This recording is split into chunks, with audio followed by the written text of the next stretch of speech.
Okay. So hi, Ms. Bruno. I am going to be doing my video for the impression management. For this particular assignment, I focused on two different situations. I focused on work and I focused on motherhood at home. And so leading into the second question is the role that I played. For work, I played the employee, and then for at home, I played the parent. My audience, of course, was my coworkers and my patients that I checked in during that 30-minute time frame. And then also at home, my daughter was my audience. Now, in this particular setting for work, it was a bit loud during that time. It was a little bit louder than normal because we did have a couple patients who were hearing impaired. So due to that, I have been during that time I have been sitting next to two different coworkers. So I had one on each side, and one on one side, and then two on the other side actually. So and during that time, we all had patients. This was during the busier time, so because of that, it made things a little bit difficult to relay messages to the patient that I was checking in. So I found myself not yelling, I wouldn't say, but speaking louder than normal during that time, so that way I can make sure that the patient heard me. I found myself enunciating my words a lot more, and then also leaning forward in my chair a little bit more, so that way the patient can really grasp what it is that I'm saying. And so that was one of the things that I did notice.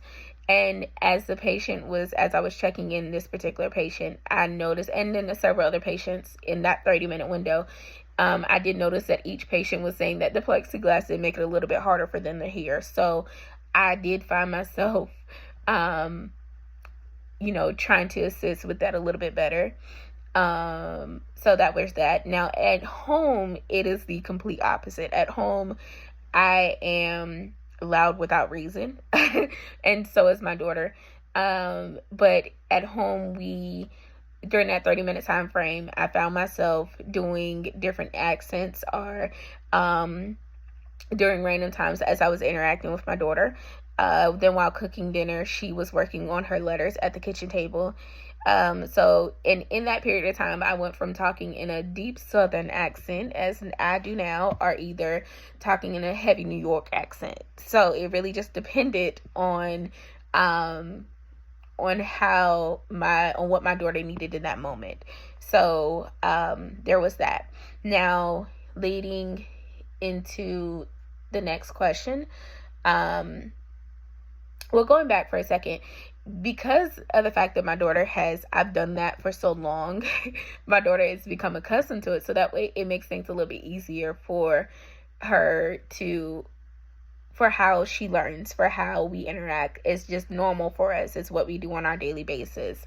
From the moment we wake up to the moment we go to bed, it's always some form of fun or acting in my home. So it's just how we operate. Now leading into that next question, where the backstage and front stage for each situation. So for at work, before I call the patient up or before that patient comes over to my booth, I'm reviewing that patient's charts. I'm by myself at this time. I'm going over each screen, each thing. So from the patient's address to the patient's date of birth to the patient's to the referral, insurance, you name it, I'm pretty much reviewing all of it. Until that patient comes up to that front desk. Comes up to my booth. Once they come over to my booth, I'm going over that with the patient, the things that I found, just to confirm that, hey, everything is good, and as it reads here, it's exactly what it means for you. And with my daughter and with home, while cooking, I'm pulling out items so that way I can prep for dinner. I'm making sure that I have it all in one centralized place, so that way I can go ahead and just reach for those things whenever it is time for me to start cooking dinner. And then I'm also, wiping off the table so that way my daughter can work on her assignments for school while working on her letters. So in that moment, I am cleaning off the table, making sure she has a section where she can just particularly work on that, making sure that table is dry. I'm cleaning the dishes from breakfast from earlier that day, so that way I can go ahead and have a clean foundation for when I do prep, or for when I do start to cook. Now, that front stage of motherhood, it does look exactly how pretty much it sounds there. For the backstage, but in that moment, I'm actually interacting with Gabby. But while I'm prepping to cook dinner and prepping to do all of those things, I'm by myself. So once I call Gabby, my daughter, into the kitchen, she now is at the table and prepping and doing her assignment. I am motivating her. I'm engaging with her, asking her questions about her day, asking, asking how it was and all of that, and pretty much how can I help her with her assignments whenever she is having a moment. What can I do to help make it better? I'm interacting with her and bringing on those accents that we talked about earlier, and that I've created over the years. So and now in that moment, now for work, as far as the appearance and the manner and dresses and all that stuff, for work, I'm in scrubs. At home, while cooking dinner, I am in scrubs. I'm not wearing shoes in my house, but my scrubs are still on. It does not change pretty much for that situation. My facial expressions and body language. Well, at work, you will find me smiling. You will find me sitting at a booth behind a computer screen, waiting while checking in the patient.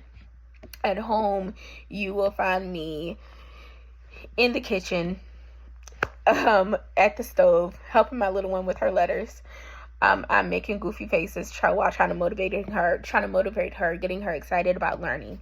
I am, raising my eyebrows pretty much whenever I'm in that southern accent mode, while when I'm in that northern mode, and as far as doing that New York accent, I'm more harsh, more aggressive with my facial expressions, and then I'm tickling her while doing this, so that way she can see that although I have this harsh face, I'm also being very friendly. So that's what motivates her and keeps her going, while I also, am trying to keep myself going.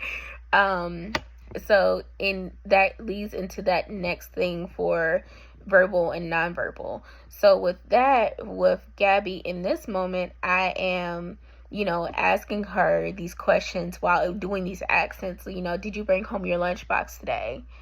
And are either, no ma'am, we are not having chicken nuggets for dinner. We are having smothered chicken, that type of thing, to kind of keep her interested in what it is that I'm doing. Now as far as work, I'm asking the patient questions. Are you getting a ultrasound or a diagnostic mammogram today? These results are going to go to the following doctors. This doctor particular sent you in for a chest x-ray. Is that correct? So those are the questions that I'm asking for that. Now, as far as convincing with work, I would say that I have been very convincing with this particular thing. I've not gotten fired yet with how I relay my questions or do my job. My supervisors will follow up constructive feedback if there is a situation where they feel like I could need some work on or improvement on. Now, with my daughter, I would say that I'm convincing with my accents. The accents help a lot. And then also with helping her whenever she is frustrated, by breaking away the monotony of doing letters repeatedly. Now, I would say that with this question, the accent is not appropriate for work.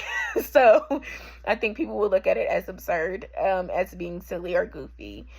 And in each situation for work, I am just an employee. I'm a patient representative who is just being supervised by authoritative figures. Because in a situation, I'm getting paid to be there. So I have to act in a professional manner if I want to keep my employment. Now at home, I'm a mother, so I'm a parent. I present myself as the authoritative figure. My child is looking at me. She's still learning social cues, so I have to adjust to her level with this particular situation. So I hope that that has given you some insight, and I hope that this is exactly what you're looking for this particular assignment. So thank you for listening to me. Have a great night.